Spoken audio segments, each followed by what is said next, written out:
खुश आमदीद आप सबको इस चैनल पर। उम्मीद है कि आप सब अच्छे से हो। आज हम एक और important topic marriage, family and kinship को डिस्कस करेंगे।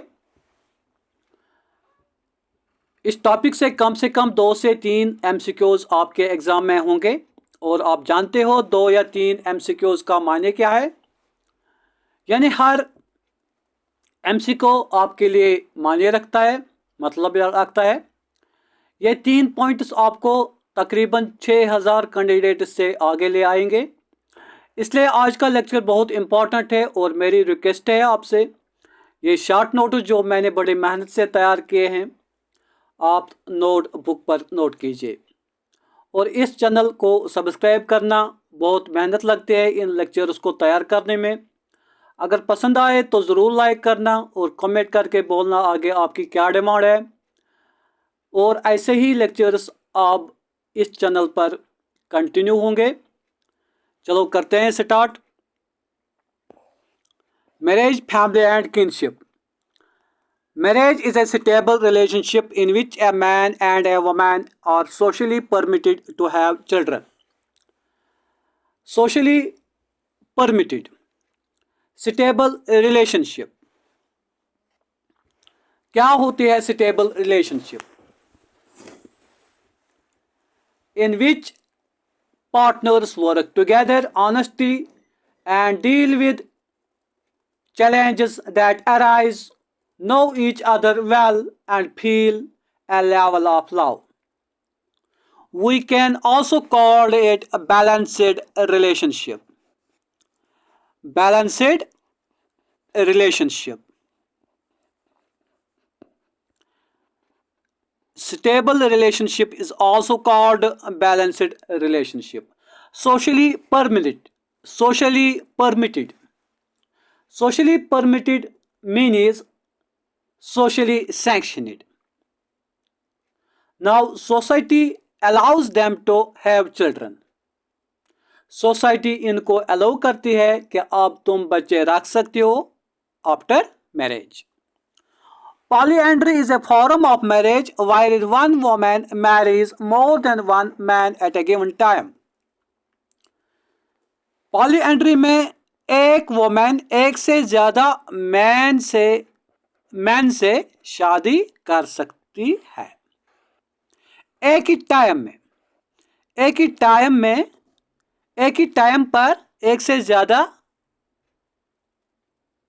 मर्दों से एक औरत शादी करती है। उस किस्म के मैरिज को हम पॉलीएंड्री कहते हैं। ये कहाँ पर पाई जाती है? तिब्बत में। पॉलीएंड्री में be either fraternal and non fraternal. एक औरत एक से ज़्यादा मर्दों से शादी करती है, उसको हम पॉलीएंड्री कहते हैं। और अगर ये मर्द आपस में ब्रदर्स होंगे तो उसको फ्रेटर्नल पॉलीएंड्री कहते हैं। और अगर ये नॉन ब्रदर्स होंगे तो उसको नॉन फ्रेटर्नल कहते हैं। The causes for polyandry are fewer number of women, poverty, high bride price, backwardness and joint family system. Polyandry के जो काजेस हैं वो है, कुछ ऐसे जगह हैं दुनिया में जहां औरतें बहुत कम है, गरीबी है और ब्राइड प्राइस ज़्यादा लगता है, कम एक्सपोजर है, बैकवर्डनेस है, जॉइंट फैमिली है। और ये सब चीज़ें या सब फैक्टर्स पॉलीएंड्री को फरोग देते हैं। Polygyny is a system of marriage wherein one man has 2 or more wives at a time. One man has more than one wives at a time. इस टाइप की मैरिज को हम पॉलीगैनी या polygyny कहते हैं। Polygamy is a general term including polygyny and polyandry. ये दोनों polygamy में आते हैं। पॉलीगैमी में दोनों आते हैं। एक आता है पॉलीएंड्री, दूसरा आता है polygyny. According to Westermarck, causes for polygyny are enforced celibacy, need for more children, social prestige and economic necessity। वेस्टरमॉर्क के मुताबिक पॉलीजिनी के कॉजेज जो हैं वो है एनफोर्स्ड सेलिबेसी। ये एनफोर्स्ड सेलिबेसी क्या है? सेलिबेसी क्या है? सेलिबेसी देखो, कुछ मज़ाहिब या रिलीजन ऐसे हैं जो प्रीस्ट्स और मार्क्स को शादी करने की इजाज़त नहीं देते हैं, जिससे औरतों की तादाद बढ़ जाती है और एक मर्द को एक से ज़्यादा शादियां करनी पड़ते हैं इन सोसाइटीज़ में। जब एक सोसाइटी लोगों को ये अलाउ नहीं करते हैं कि वो शादियां करें, तो उसको कहते हैं हम सेलिबेसी। और जब ये कंपलसरी बन जाता है किसी के लिए, उसको कहते हैं एनफोर्स्ड सेलिबेसी। और कुछ कल्चर्स में ज़्यादा बच्चे पैदा करना अच्छा और प्राउड समझा जाता है, और जो पुराने ज़मींदार थे उनको खेतीबाड़ी के लिए वर्कफोर्स जाए, इसलिए वो चाहते थे कि उनको अपनी ही बच्चे सारा काम संभाल ले, इसलिए ज़्यादा से ज़्यादा बच्चे पैदा करना वो फ़ख्र महसूस करते थे और अच्छा समझते थे। आज भी कल्चर है, दुनिया के बहुत से जगहों पर है, ये जगहों में पाया जाता है ये culture. Monogamy is a type of marriage where one man marries one woman at a time. जब एक आदमी एक बीवी एक वक्त में रखता है उसको कहते हैं मोनोगैमी। एक आदमी एक बीवी एक वक्त में रखता है उसको कहते हैं monogamy. Companion at marriage. Companion at marriage is the marriage on the understanding that as long as there are no children, the marriage may be dissolved by mutual consent। इस टाइप के मैरिज में क्या होता है? A mutual understanding, एक mutual understanding होती है कि जब तक बच्चे न होंगे तब तक शादी किसी भी वक्त पर डिसॉल्व हो सकती है। जब बच्चे हो गए या होंगे तब शादी डिसॉल्व नहीं हो सकती है। किसमें? कंपेनियन एट मैरिज में। एक्सपेरिमेंटल मैरिज क्या होता है? Has been proposed by thinkers where compatibility is ascertained before marriage. ये एक्सपेरिमेंटल मैरिज जो होती है टेम्परेरी होती है, ये आर्जी होती है। इसमें क्या होता है? उस वक्त में यह देखा जाता है, उस टेम्परेरी वक्त में, कि इन दो पार्टनर्स के दरमियान म्यूचुअल अंडरस्टैंडिंग हो सकती है या नहीं। अगर ये ऑब्जर्व किया गया कि हो सकती है तो उसके बाद फॉर्मली इनकी शादी हो जाती है, वरना नहीं होती है। Sororal polygyny means the marriage of a man with several sisters. A man marries several sisters. The type of marriage is called sororal polygyny. जब एक आदमी एक से ज़्यादा सगी बहनों से शादी करता है तो उसको कहते हैं sororal polygyny. Levirate is the marriage of a man with the childless widow of his deceased brother. जब एक आदमी की शादी उसके मरे हुए भाई के विडो से होती है, शर्त यह है कि उसके बच्चे न हो, तो उसको कहते हैं लिवरेट marriage. Sororate means the marriage of a man with the sister of his deceased wife. जब एक आदमी की शादी उसके मरे हुए बीवी की बहन से होती है तो उसको कहते हैं सरोरेट मैरिज, साली से। but after death of first wife. Marriage is prohibited between individuals sharing certain degrees of blood or affinal relationships, and this is called exogamy. दुनिया में बहुत सारे किस्म के लोग रहते हैं जो कुछ खूनी रिश्तों या बीवी की तरफ से, बाप की तरफ से, माँ की तरफ से रिश्तों से शादी नहीं करते हैं, मतलब वो अपनी क्लोज रिश्तेदारों से शादी नहीं करते हैं, उसको कहते हैं exogamy. Forms of exogamy found in India और बेस्ड ऑन गोत्रा, प्रवार, विलेज एंड पिंडा. जो फॉर्म्स है एक्सोगेमी के इंडिया में वो हैं gotra exogamy, pravara exogamy, village exogamy and pinda exogamy. Gotra exogamy मतलब एक गोत्रा के लोग आपस में शादी नहीं करते, उनको शादी के लिए दूसरे गोत्रा में जाना पड़ता है. प्रवारा एक्सोगेमी का मतलब यहाँ एक परिवार के लोग आपस में शादी नहीं करते. विलेज एक्सोगेमी एक विलेज के लोगों को दूसरी विलेज के लोगों से शादी हो सकती है लेकिन अपनी विलेज में नहीं. इसी तरह पिंडा एक्सोगेमी एक ही पिंडा के लोग आपस में शादी नहीं कर सकते हैं. ये फॉर्म्स हैं एक्सोगेमी के इंडिया में. In endogamous marriage, individuals marry within their own caste, tribe, group और community. एक इंडिविजुअल अपने ओन कास्ट में, इसके अंदर ही, ट्राइब के अंदर ही, अपनी कम्युनिटी के अंदर ही शादी करता है तो उस मैरिज को हम कहते हैं एंडोगैमस मैरिज. एंडोगैमस मैरिज जब लोग सिर्फ अपनी ही ट्राइब, कास्ट या कम्युनिटी में शादी करते हैं उसको कहते हैं endogamy. In Smriti 8 forms of marriage like Brahma, Asura, Rakshasa, Vaivaha and Swayamvara are recognised. Smriti क्या है? Religious text of Hinduism.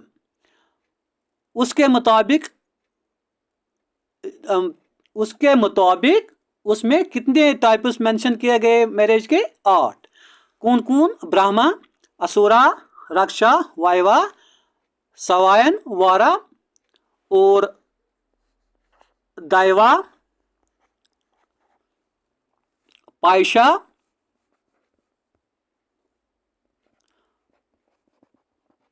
और गंधारा.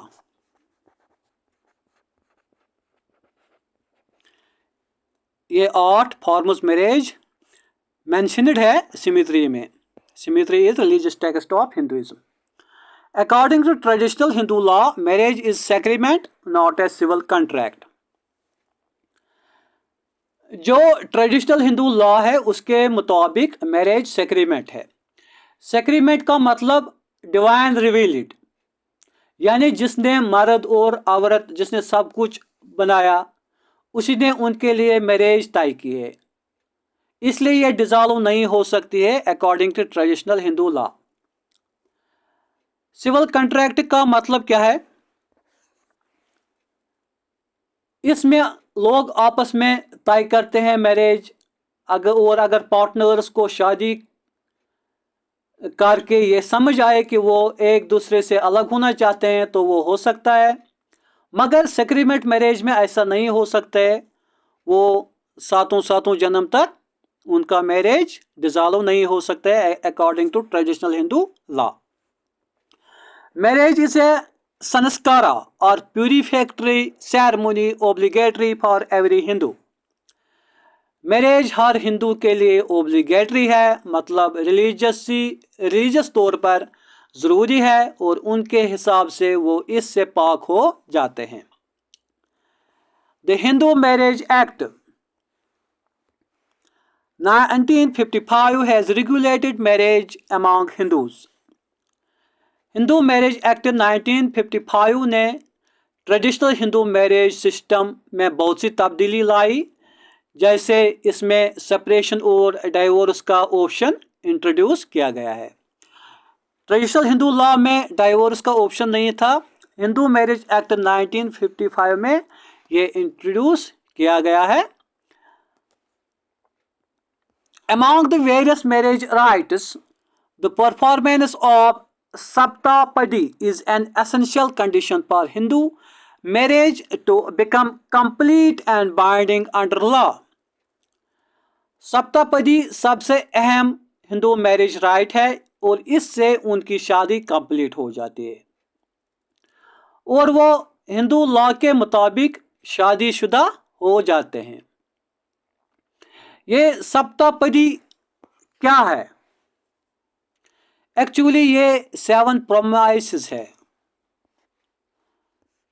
प्रोमाइसेस 7 वादे हैं, जैसे be honest with each other, always respect each other, always take out moments to spend quality time, promise of comfort and warmth just like.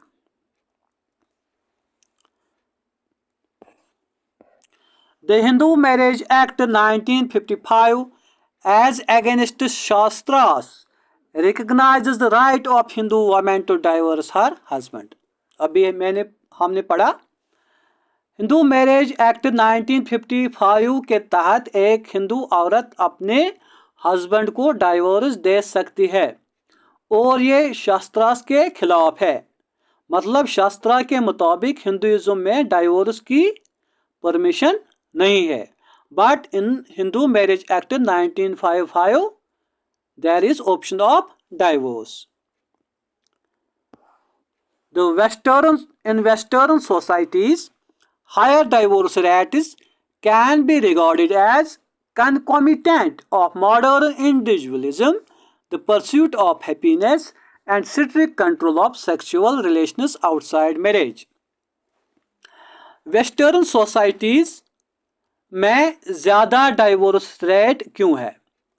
पहला reason है individualism, the habit और principle of being independent and self reliant. जब एक इंसान हर एक aspect of life में अलग अकेले रहना पसंद करता है, सोसाइटी में रहकर वो फैमिली के साथ रहना पसंद नहीं करते हैं क्योंकि वो इकोनॉमिकली इंडिपेंडेंट रहना चाहते हैं। और सबसे अहम वजह इन सोसाइटीज़ में ये कल्चर बना है कि वो मैरिज के बगैर सेक्सुअल रिलेशंस बना सकते हैं और उसको प्रेफरेंस देते हैं। As opposite to Hindus, for Muslims, marriage is a contract. In Hinduism, marriage is sacrament,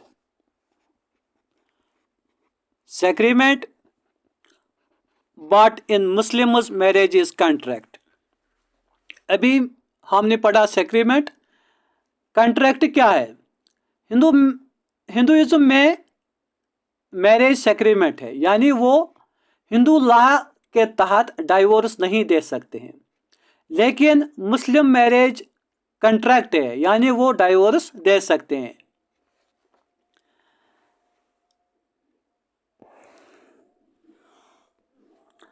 Davis defines family as a group of persons whose relations to one another are based upon consanguinity and who are therefore kin to one another. Davis copper, इसका नाम actually था Davis copper, ने कहा हम family उस group को कहेंगे जो आपस में ब्लड रिलेटिव्स होंगे, ब्लड रिलेशंस रखते होंगे, इसलिए वो आपस में रिश्तेदार भी होते हैं।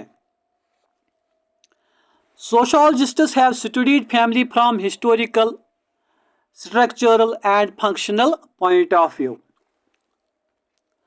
सोशोलॉजिस्ट्स ने फैमिली को स्टडी किया मेनली 3 पर्सपेक्टिव से।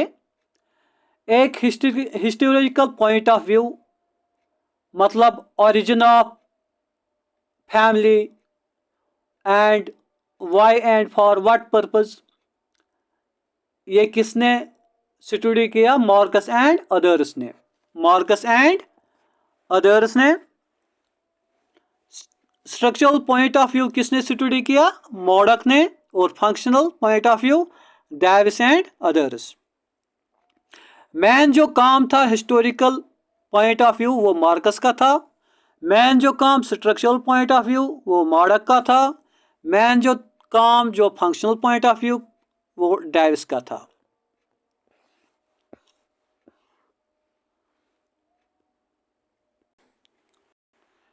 McLeod and Page point out that family is a characteristics characterized by universality, emotionality, limited size, permanent, temporary nature, social regulation of behavior patterns, influence of social environment, and sense of responsibility among members. मैक्लेवर और page ने जो family के characteristics बताए हैं उनमें आता है universality, यानी फैमिली हर सोसाइटी में है। हर फैमिलीज हर सोसाइटी में हर फैमिली सोसाइटी का यूनिट है। हर सोसाइटी फैमिली से बनी है। हर जगह फैमिलीज मौजूद है, उसी को कहते हैं यूनिवर्सलिटी। इमोशनलिटी, फैमिली के मेंबर्स को फैमिली के साथ इमोशनल बॉन्ड होता है। लिमिटेड साइज, फैमिली का साइज ज्यादा नहीं होता है, 5, 10, 2, 3, 15, 20 तक हो सकता है इसका size. Permanent temporary nature,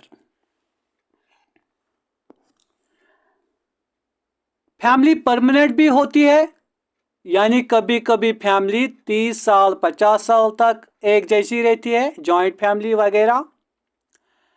family temporary भी होती है, कभी कभी जल्द ही ये डिसजॉइंट हो जाती है और नए नए न्यूक्लियर फैमिलीज बन जाते हैं। Social regulation of behaviour patterns, members of family जो होते हैं उनका बिहेवियर को सोसाइटी के नॉर्म्स, फोकवेज, प्रोसीजर्स रेगुलेट करते हैं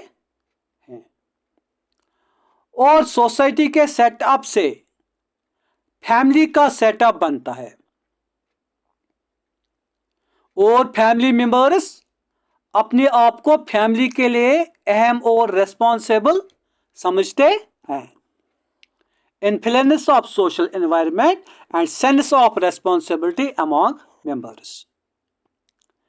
The features of the structure of family from the point of structure. The features are family members or and ancestors, institution of marriage, role differentiation of members, family, identity, property, occupation and nomenclature, along with resistance, customs and authority. These are features of a family from the point of structure. Family में क्या क्या होता है और क्या हो सकता है, किन चीज़ों की बिना पर फैमिली फंक्शन करती है। पहला जो एलिमेंट है family members and ancestors. Ancestors का मतलब कहां से इस फैमिली का वजूद है। Great great great grand parents, grand parents, great grand parents and family members. Institution of marriage, family का अहम एलिमेंट या इंस्टीट्यूशन मैरिज है। इसके बगैर मैरिज नहीं हो सकती है, फैमिली के बगैर मैरिज नहीं हो सकती है और मैरिज के बगैर फैमिली नहीं हो सकती है। और नए मेंबर्स बहुत ज़रूरी है फैमिली को आगे ले जाने के लिए, वरना फैमिली जल्द ही ख़त्म हो जाती है, इसलिए मैरिज बहुत ज़रूरी है। रोल डिफरेंशिएशन ऑफ मेंबर्स, क्या होता है रोल डिफरेंशिएशन। हर एक मेंबर को अलग अलग रोल है, ग्रैंड पेरेंट्स का अलग रोल है, पेरेंट्स का अलग, भाइयों का अलग, बहनों का अलग और बच्चों का अलग। ये रोल्स जेंडर और एज के हिसाब से असाइन किए जाते हैं, और जब रोल्स एज और जेंडर के हिसाब से मिलते हैं तो हम उसको कहते हैं role differentiation. Family identity property, देखो हर एक फैमिली को एक आइडेंटिटी होती है, एक नाम होता है। प्रॉपर्टी, हर एक फैमिली के पास कुछ न कुछ प्रॉपर्टी होती है। ऑक्यूपेशन एंड नॉमेनक्लेचर, हर एक फैमिली के मेंबर्स कोई न कोई काम करती है और इस काम का एक नाम होता है, इस काम से वो जाने जाते हैं। रेजिडेंस, हर एक फैमिली एक अलग रेजिडेंस, उनका एक अलग रेजिडेंस होता है। Custom and authority, customs and authority, हर एक फैमिली के अपने कस्टम्स होते हैं। कोई भी रिलेशन बिल्ड करने के लिए और हर एक फैमिली में एक अथॉरिटी होती है, एक हेड होता है जो फैमिली मेंबर्स को डायरेक्शन देता है क्या करना है, कैसा करना है, उनको यूनाइट करता है, इंटीग्रेट करता है। On the basis of size, families can be nuclear, extended और joint. साइज की बिना पर हम फैमिलीज को न्यूक्लियर, एक्सटेंडेड या जॉइंट फैमिलीज में क्लासिफाई कर सकते हैं। न्यूक्लियर फैमिली में सिर्फ पेरेंट्स और इनके बच्चे होते हैं, जबकि जॉइंट फैमिली में ग्रैंड पेरेंट्स, अंकल्स वगैरह और उनके भी बच्चे होते हैं। As opposite to nuclear families, joint families include many families and people of many generations. In matrilocal families, matrilocal, the bridegroom resides with the family of the wife. शादी के बाद अगर ब्राइडग्रूम, दुल्हा, बीवी के घर रहता है उसके फैमिली मेंबर्स के साथ, तो उस फैमिली को कहते हैं हम मैट्रिलोकल फैमिली। ये किन में पाई जाती है ये किस्म की फैमिलीज? गारो खासी ट्राइब्स ऑफ इंडिया, याद रखना ये।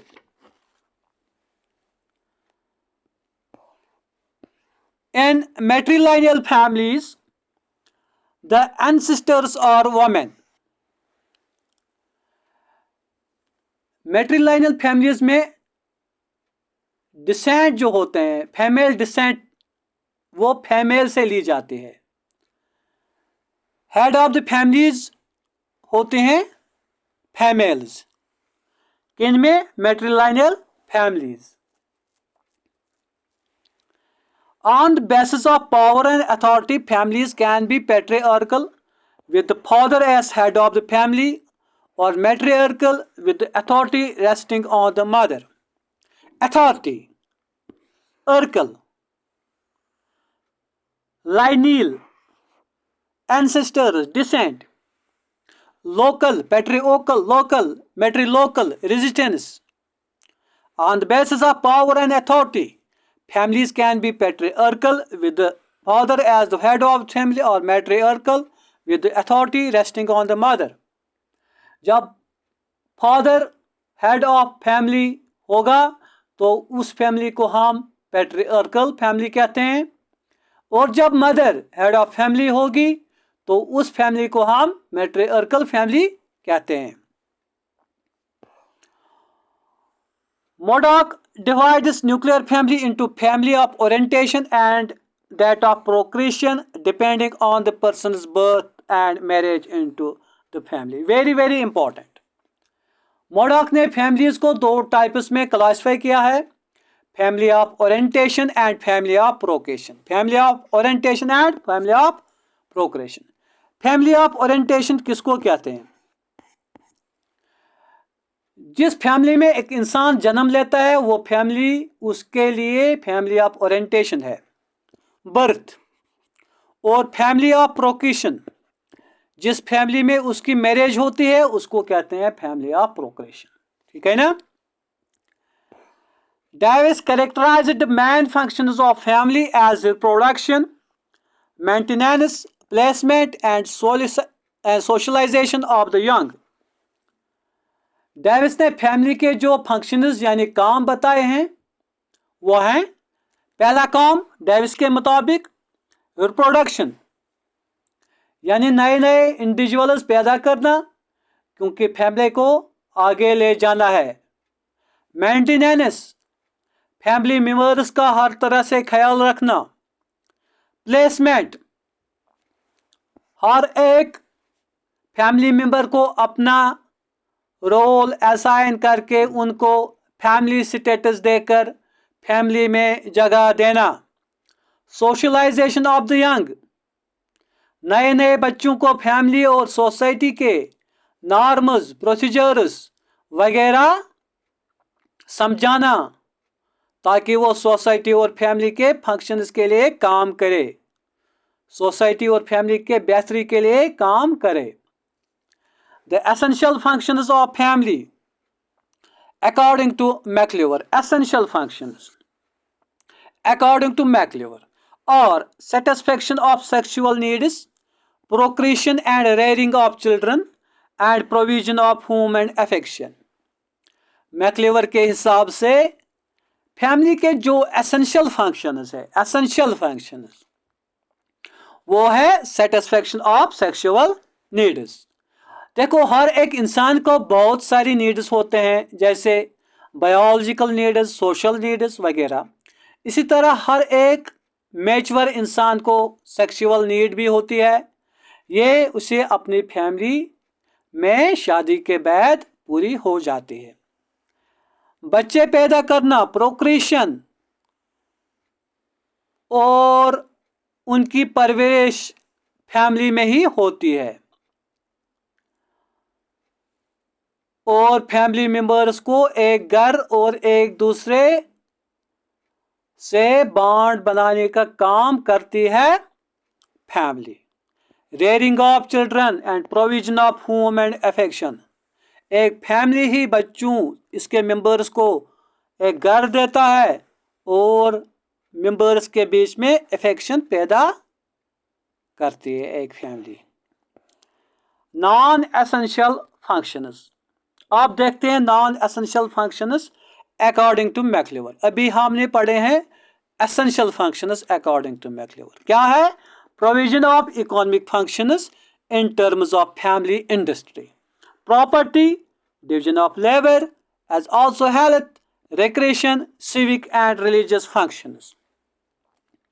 Non-essential function of family according to मैक्लिवर, पहला जो है वो है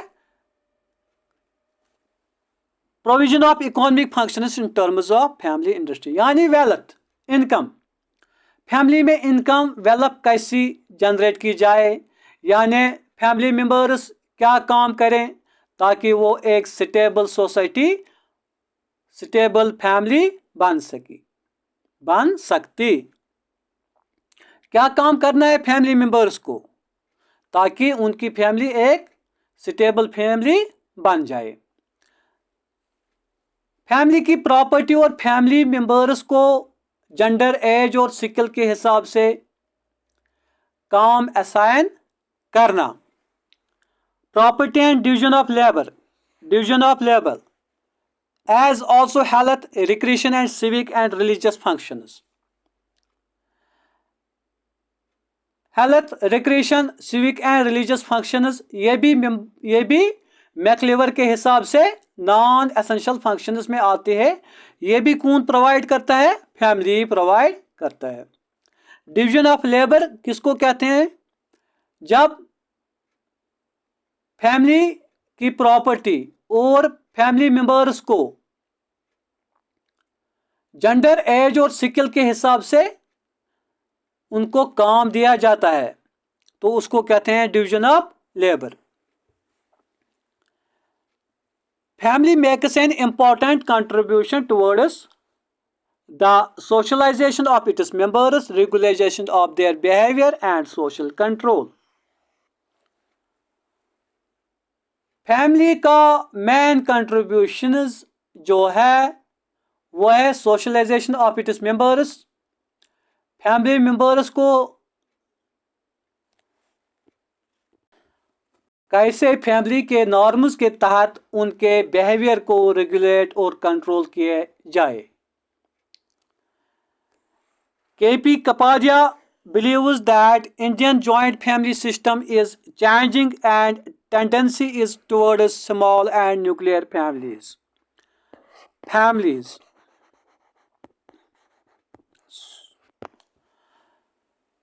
KM कपाजा का इजहार है कि इंडियन जॉइंट फैमिली जो है वो अब चेंज हो रही है, वो डिसजॉइंट हो रही है और ज़्यादातर लोग अब स्मॉल और न्यूक्लियर फैमिलीज में रहना पसंद करते हैं।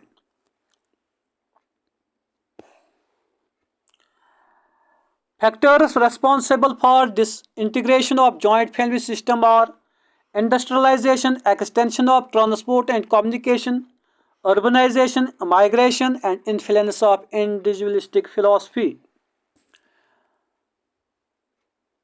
और इस जॉइंट फैमिली के जो डिसइंटीग्रेशन के कॉजेज हैं वो कौन से हैं? डिसइंटीग्रेशन के कॉजेज ऑफ जॉइंट फैमिली, पहला जो है इंडस्ट्रियलाइजेशन। देखो, लोग अब मशीन प्रोडक्ट्स ज़्यादा यूज़ करते हैं और लोग विलेज इकॉनमी जो लोग ज़मींदारी करते थे वो अब शहर में आके इंडस्ट्रीज़ में काम करते हैं और उन्होंने इंडस्ट्रीज़ के करीब करीब अपनी फैमिली सेटल की। इसलिए इंडस्ट्रियलाइजेशन से फैमिली, जॉइंट फैमिली डिसइंटीग्रेट होकर न्यूक्लियर फैमिलीज बन गई। Extension of transport and communication, जब एक जगह से दूसरी जगह आना जाना आसान हो गया, अब एक इंसान शहर में मजदूरी करके अपनी न्यूक्लियर फैमिली में पहुंच सकता है। अब इसकी बीवी और बच्चों को जॉइंट फैमिली की ज़रूरत नहीं है, जो बेटर ट्रांसपोर्ट से पहले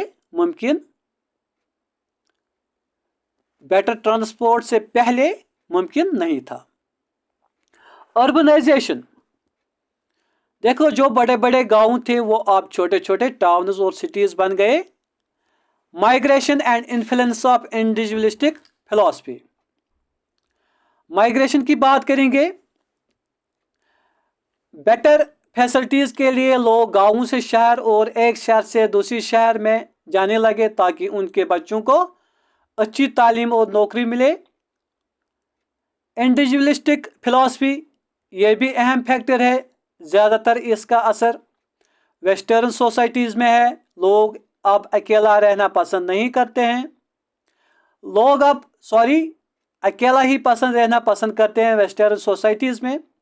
वो फैमिली मेम्बर्स को इकोनॉमिकली सपोर्ट करने के लिए तैयार नहीं है और मैरिज के बगैर सेक्सुअल नीड्स को पूरा करना ठीक समझते हैं वेस्टर्न सोसाइटीज़ में।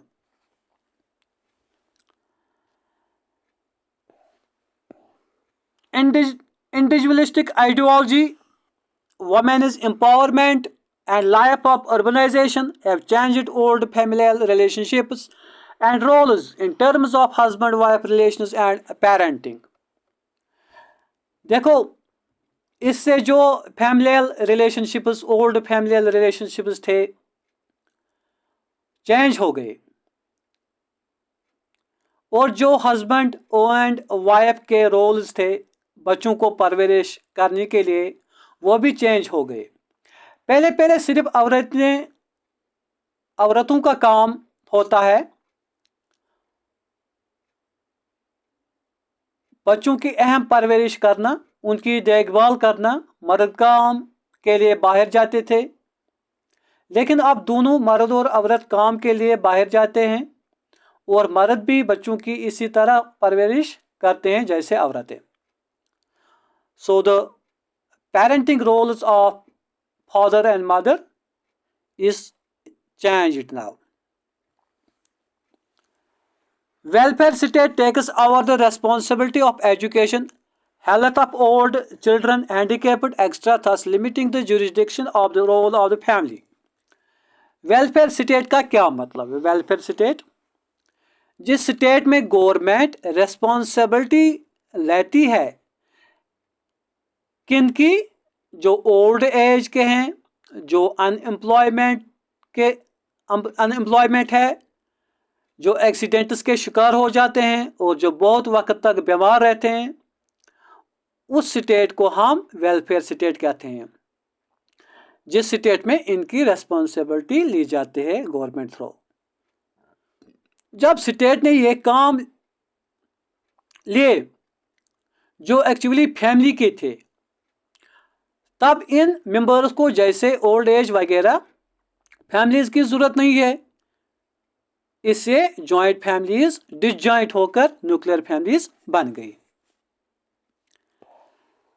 The incidence of divorce has increased since marriage is no more the mutual relationship between families but is based on the attraction and decision of two individuals. Families,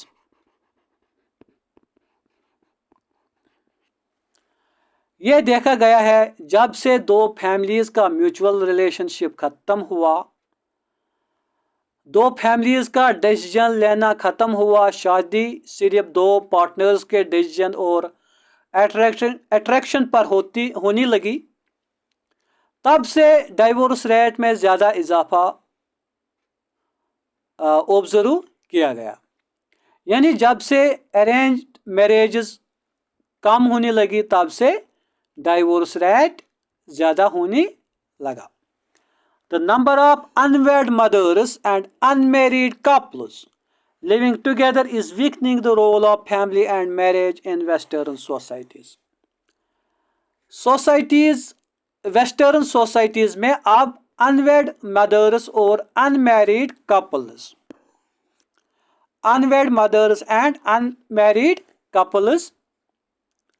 दिन ब दिन इंक्रीज हो रहे हैं।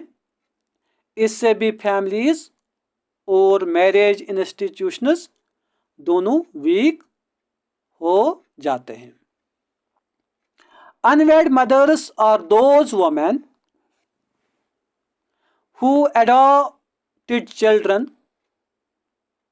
but not got married, and unmarried couples are those couples who live together without marriage. Unwed mothers are those women who adopted children but not got married, and unmarried couples are those couples who are living together without marriage. In India, joint and large family systems are still accepted. Rate of divorce is low and family remains responsible for care of old and other members.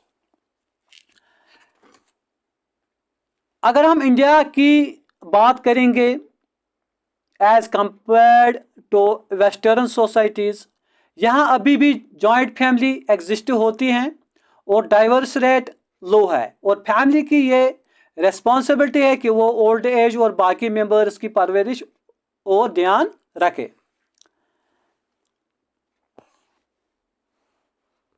Kinship is a social relationship based upon family relatedness as culturally defined. हमारी family में relatives होते हैं, जैसे uncle aunty, और family से जुड़े और relatives भी होते हैं जो हमारी फैमिली में नहीं रहते हैं। जो रिलेशनशिप्स हमें अपने रिलेटिव्स के साथ होते हैं उसको कहते हैं kinship. So kinship is a social relationship based upon family relatedness as culturally defined. It includes both blood ties, consanguineous, as well as marriage ties, affinal. Relatives दो तरह के होते हैं। एक होते हैं ब्लड रिलेटिव्स जिनके साथ खूनी रिश्ता होता है, जैसे फादर, मदर, ब्रदर, सिस्टर। दूसरा होता है एफिनल रिलेटिव्स या मैरिज रिलेटिव्स जिनके साथ किसी की शादी से रिश्ता बन जाता है, मसलन आंटी, मामू वगैरह। आंटी मेरी तब रिलेटिव बन गई जब उसकी शादी मेरे अंकल से हो गई। तो ये एफिनल रिलेटिव है। रिलेटिव्स के दो तरह हैं, कंसंजीनियस एंड एफिनल रिलेटिव्स। ये ब्लड से बनते हैं, ये मैरिज से बनते हैं।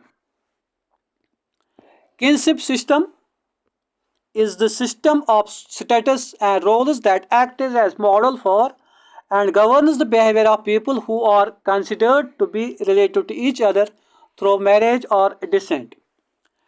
किनशिप सिस्टम क्या होता है? ये स्टेटस और रोल्स से बना है और ये स्टेटस और रोल्स मेंबर्स ऑफ फैमिली को डायरेक्ट करते हैं आपको किसके साथ कैसे पेश आना है। A model for and governs behavior of people who are considered to be related to each other through marriage or descent। बहू अपनी शौहर, सास, ससुर, बेटे से अलग अलग रोल लेकर पेश आती है। Irawati Karve and Kapadia have analysed kinship in India. Irawati Karve और कपाजिया ने इंडिया में किनशिप को स्टडी किया। यह भी याद रखना बहुत ज़रूरी है। According to H.M. Johnson, the important bases of kinship are sex, generation, closeness, blood relations, division into branches and binding thread of relations। H.M. Johnson के मुताबिक जो किनशिप के इम्पोर्टेंट बेसिस है, किनशिप कैसे बनती है या रिश्तेदारी कैसी बन जाती है, वो है सेक्स। एक मर्द किसी का बेटा होगा, वही मर्द किसी का शौहर होगा और वही किसी के लिए बाप होगा। जनरेशन, एक मर्द पहली जनरेशन के लिए बाप होगा और दूसरी जनरेशन के लिए ग्रैंडफादर। क्लोजनेस, कौन कितना क्लोज होगा उसको इतनी अहमियत होगी, उसको इतना रिलेटिव क्लोज रिलेटिव समझा जाएगा। ब्लड रिलेशंस, जो ब्लड रिलेटिव्स होते हैं उनको फर्स्ट प्रेफरेंस मिलती है। Division into branches and binding thread of relations, माँ की तरफ से रिलेटिव्स अलग और बाप की तरफ से अलग रिलेटिव ब्रांच होते हैं। डिवीजन इनटू ब्रांचेस, माँ की तरफ से रिलेटिव्स अलग और बाप की तरफ से अलग रिलेटिव्स ब्रांच होते हैं, वो तो हम जानते हैं। बाइंडिंग थ्रेड ऑफ रिलेशंस, कौन से रिलेशनशिप कितनी स्ट्रांग है। जो बाइंडिंग थ्रेड अंकल के साथ होगी वो बाइंडिंग थ्रेड अंकल के साथ नहीं होगी। Kinship relations are important as through them rights and obligations of family, marriage and religion, system of production, consumption, political power, authority are determined in tribal and rural societies। Tribal और rural societies में जो होते हैं tribal और rural societies, इनमें kinship relations बहुत अहमियत रखते हैं, क्योंकि इन रिलेशंस के बिना पर ही सोसाइटी में हर एक चीज़ की डिस्ट्रीब्यूशन मैनेजमेंट होती है, चाहे वो पावर हो या इकोनॉमी। पावर मीन्स ताकत, political power. On the basis of nearness और distance, degrees of kinship range from primary, secondary to tertiary kin. हम किनशिप को आमतौर पर 3 तरह के क्लासेस में डिवाइड करते हैं। प्राइमरी किनशिप, इस किनशिप में रिलेटिव्स बहुत क्लोज होते हैं, जैसे father sun,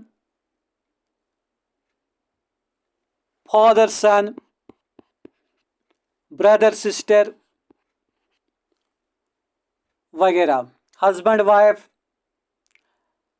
secondary kinship, they are primary kins of primary kin, primary kins of secondary kins or primary kins of primary kin। For example, father's brother, uncle is my secondary kin, sister's husband is my, that is brother-in-law, is my secondary kin. Sister is my primary kin, and his husband is, her husband is his primary kin, but for me he is secondary kin. Tertiary kin. Tertiary kins are those who are secondary kins of our primary kins. Tertiary kins are those who are secondary kins of primary kins. For example, wife of my brother-in-law is tertiary kin for me. Wife of my brother-in-law is tertiary kin for me.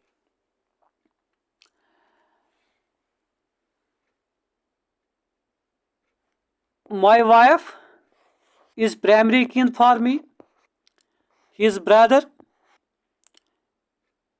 her brother is secondary kin for me, and his wife, my brother-in-law's wife, is tertiary kin for me.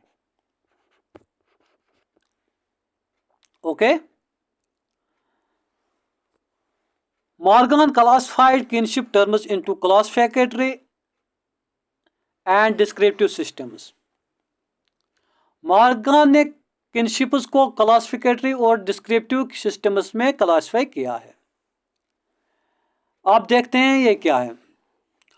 Under classificatory system various kins are included in one category and all refer to by the same term. एक ही नाम दिया जाता है. Example, the term uncle is a classificatory term. Classificatory kinship में हम एक से ज़्यादा रिलेटिव्स को एक ही नाम से पुकारते हैं.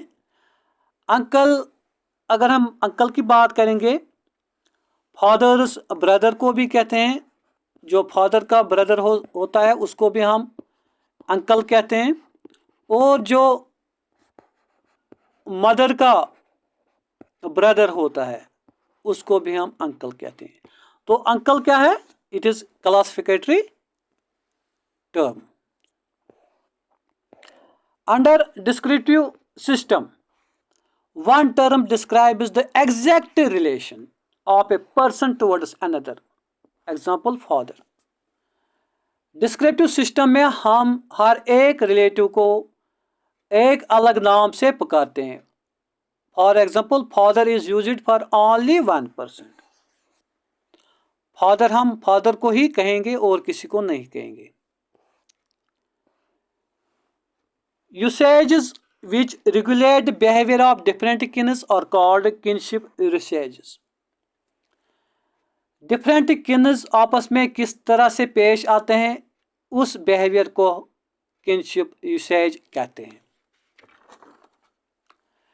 Avoidance is a usage which means that two kin should remain away from one another. The parda system is an example of avoidance. Remember, एक किनशिप यूसेज है अवॉइडेंस. अवॉइडेंस एक किनशिप यूसेज है. उसके तहत दो रिलेटिव्स या Keynes को एक दूसरे से दूर रहना होता है. एग्जाम्पल अगर हम लेंगे, पर्दा सिस्टम जो है वो एक एग्जाम्पल है अवॉइडेंस की. Joking relationship is a usage which permits an informal relationship between the kin.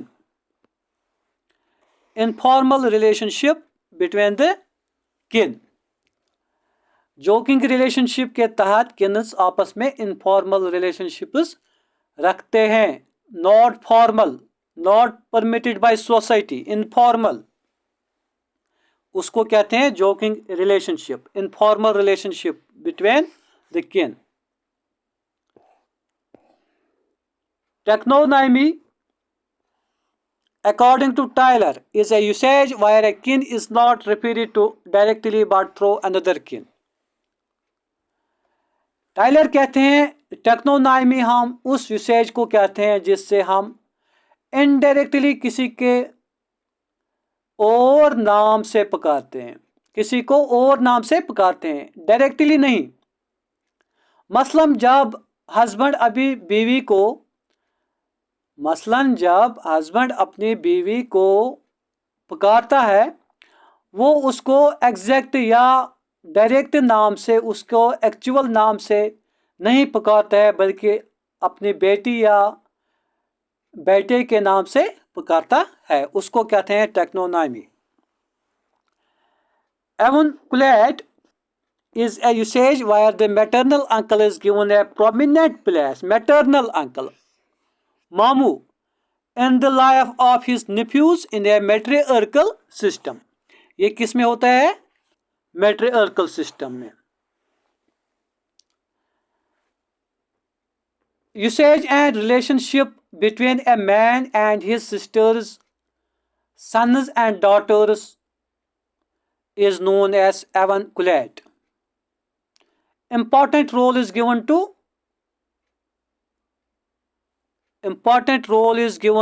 maternal uncle in this system, avunculate type of usage। Imitate is a usage where a special role is given to the father's sister। Relationship and usage between a man and his father's sister is known as imitate, and in this case special role is given to father's sister। In any society, the pattern in accordance with which most couples decide where to live is known as rule of residence। Rule of residence. Societies में किस pattern से नए शादीशुदा couples रहना पसंद करते हैं, उसको कहते हैं rule of residence. Patrilocal residence is the rule whereby the married couple establish residence with or near the parents of the groom। Patrilocal residence क्या होता है? जब मैरिड कपल ग्रूम यानी दुल्हा के पेरेंट्स के साथ या उनके करीब में रहते हैं तो उसको कहते हैं पैट्रिलोकल residence. Matrilocal residence, the couple stay with or near the parents of the bride।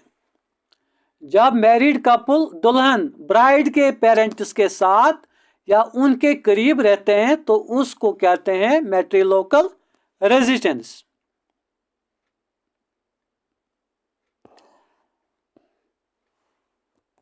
In bilocal residence, the couple can choose to stay with either of their parents। Bilocal residence में कपल को अपनी choice होती है वो कब किसके साथ रहना पसंद करे, मैट्रिलोकल चूज करे या पैट्रिलोकल चूज करे। Avunculocal residence is that rule whereby couple are to stay with the brother of the groom's mother, मामू। एवनकुलेट रेजिडेंस में मैरिड कपल ग्रूम के मामू के घर में या उसके करीब में रहते हैं। In new means neolocal residence the couple establish their own new home. Neolocal residence में मैरिड कपल अपना नए घर में रहते हैं। वो न पैट्रिलोकल होता है, न मैट्रिलोकल और न एविनोलोकल।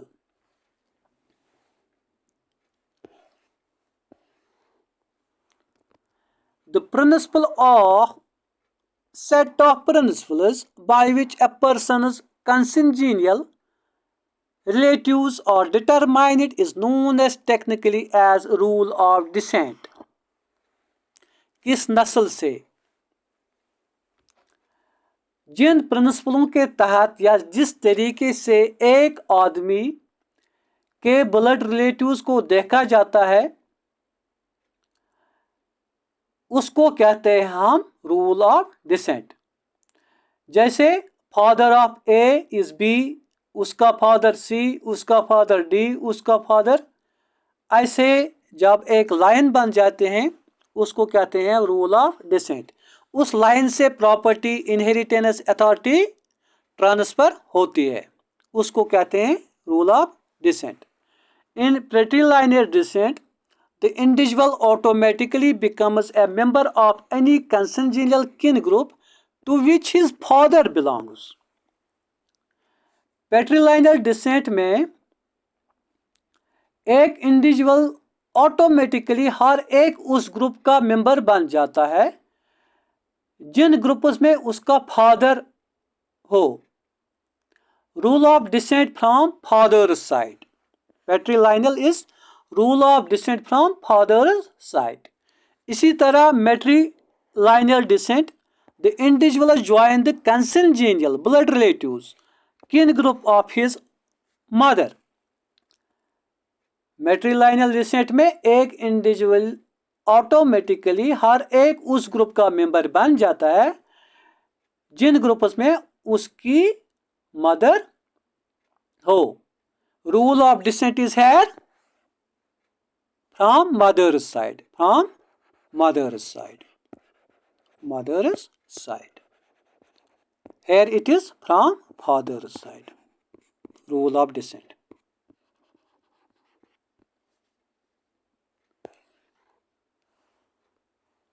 In bilateral descent, the individual inherits some of his father's consanguineal relatives as also his mother's corresponding consanguineal relatives.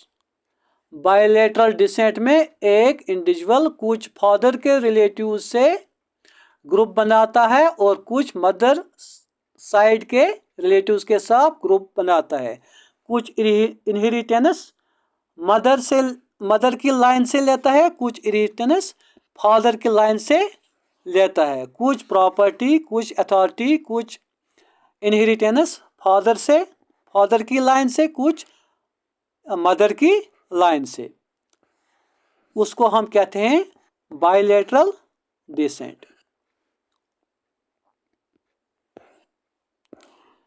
When matrilineal and patrilineal descent are applied together and not alternately in combinations, their joint application is known as dual descent। जब father के blood relatives और mother के blood relatives combine होकर एक नया group एक individual के लिए बन जाता है तो उसे कहते हैं डुअल डिसेंट। उसे कहते हैं डुअल डिसेंट। फादर के ब्लड रिलेटिव्स, मदर के ब्लड रिलेटिव्स, यहाँ से कुछ आते हैं, यहाँ से कुछ आते हैं, तो एक नया ग्रुप बन जाता है। ये बन जाता है डुअल डिसेंट किसके लिए? एक नए इंडिविजुअल के लिए। डुअल डिसेंट में आमतौर पर फादर और मदर एक ही जॉइंट फैमिली या एक्सटेंडेड जॉइंट फैमिली से बिलोंग करते हैं। डुअल डिसेंट में फादर और मदर तकरीबन एक ही एक्सटेंडेड जॉइंट फैमिली से बिलोंग करते हैं। According to Murdock, the rule of descent is important as it establishes for every individual a network of social positions with obligations and rights। मोडॉक के मुताबिक रूल ऑफ डिसेंट बहुत ज़रूरी है क्योंकि इससे एक इंडिविजुअल के social positions, duties and rights का पता चलता है। कौन कहता है? मोडॉक। Descent prescribes inheritance of property and succession to titles of rank। Descent का मतलब क्या है? मकसद क्या है इसका होता है? इनहेरिटेंस ऑफ प्रॉपर्टी, कहाँ से प्रॉपर्टी इनहेरिट हो रही है? जनरेशन ऑफ जनरेशन, फादर की तरफ से या मदर की तरफ से। Succession of titles of rank, political power, authority कहाँ से डिराइव हो रही है? फादर की तरफ से या मदर की तरफ से। तो उसको हम डिसेंट कहते हैं। Transmission of these things, inheritance of property and succession to titles of rank.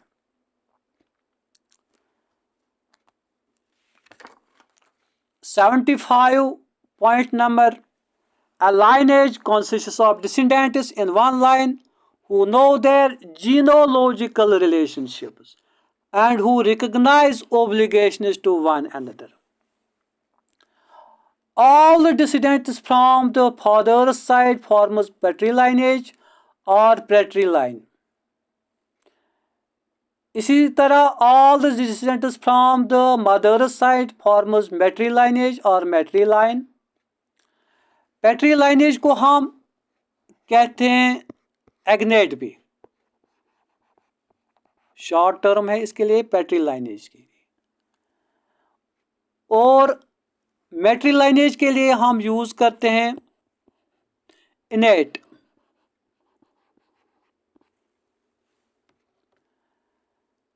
Decent क्या है? Descent is a cultural rule to trace ancestry, and this cultural rule we inherit property and succession to titles of rank. Kindred is a consanguineal kin group, the membership of which is defined by bilateral rule of descent. Kindred क्या है? It is actually a person's relatives collectively. All relatives of a person who are from father's side and mother's side together are known as kindred, and these are consanguineal blood relatives defined by bilateral rule of descent. Bilateral, why bilateral? Because they are from father's side as well as from mother's side.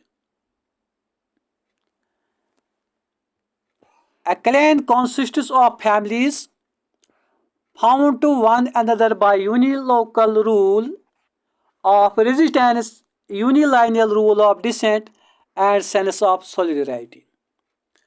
Clan क्या है? Clan, it is a group of people tracing descent from a common ancestor. Clan का common ancestor होता है, common ancestor. Clans are divided into small groups, either line of father known as patrilineage or mother's side known as matrilineage, or from both known as bilateral double descent. Actually जो ये clans होते हैं, जब उनको हम divide करते हैं, एक क्लैन को हम डिवाइड करते हैं तो उसके लाइनेजेस बनते हैं. Clan is divided into lineages.